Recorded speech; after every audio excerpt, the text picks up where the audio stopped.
څه حکم دی او دغسې لوډ سپیکر کې نعتونه لګول د دې څه حکم دی؟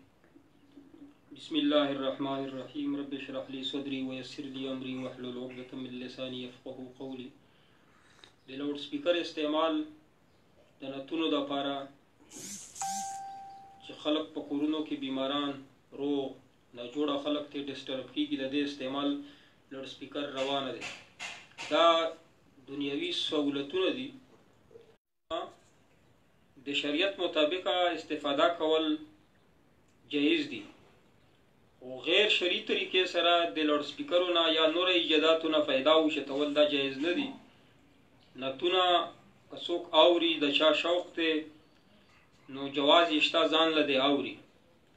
په لوډ سپیکر کې چې دی لستونه لګوي د دې مقصد څه دی؟ په لوډ سپیکر کې چې نعت ولګای د دې سره د دو کس مقصد څه دی؟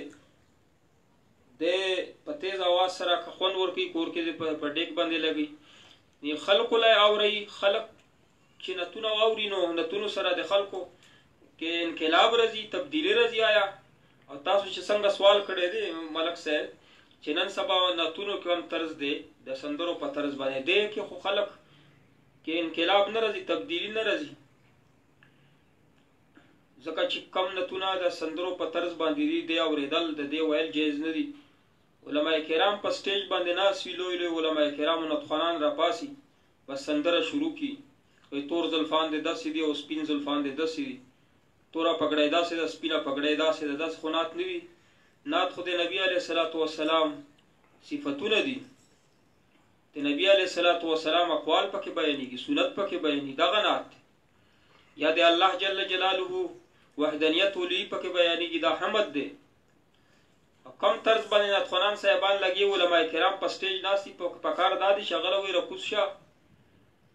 او کم عالم چې په سټیج باندې نعتخوان راکوزولی نه شي نو هغه ځای ته ځي ولې په خپله باندې ناست یو. خلک وایي دا خو ډېر ښه کار دی، ملا صاحب ورته هم غوږ نیولی دی، ګډېږي را ګډېږي ځان ورته چې کم نعت سره ستا په بدن کې د ګډولو علما دا پیدا شي جو موټ نه.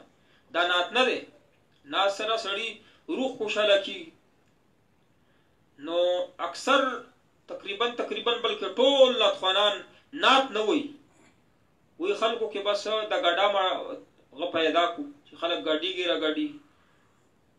نعت چې وکنه حسان بن ثابت رضی الله تعالی عنه وی، عبدالرحمن بابا رحمت الله علیه ولا نعتونه دي، حاجی محمد امین صاحب د چرسدې دغه نعتونه دي، عبدالله د نوحار او ګل سعادات د وزیرو د چې کم کلام دی دغه نعتونه دي. د نه علاوه چې څومره څه دي دغه نعتونه نه دي.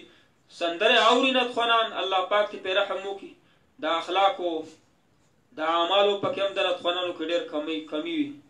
سندرې اورېدل جایز دی، دوی اوري چې کم طرز یې خوښ شي، په کم طرز یې دوی چې دا پسند شي نو هغه باندې هغه په طرز کې نعت نه جوړوي، نظمونه جوړوي، د چا پکې زلف یې دی، چا پکې پګړۍ یې دی.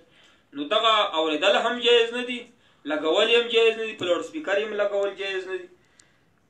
لوډ سپیکر غلط استعمال نه دی پکار، صرف او صرف اذان دپاره پکار دی، بیان دپاره هم نه دی پکار. لوډ سپیکر کې دومره چې خلک ډېر شي جومات کې نو دننه کوم لوډ سپیکر یې کولاو نو زیات تر خلک په زور باندې خلکو باندې اوري، نو دې سره د دین بېعزتي خلک کوي. دین خو بېعزتي نه کېږي، عزتمند دی، خو خلک د خپل ځان بېعزتي کوي. امید دی چې تفصیل سره به ملک صاحب ته جواب ملو شي. جزاکم الله. مفتی صاحب د دې نه بعد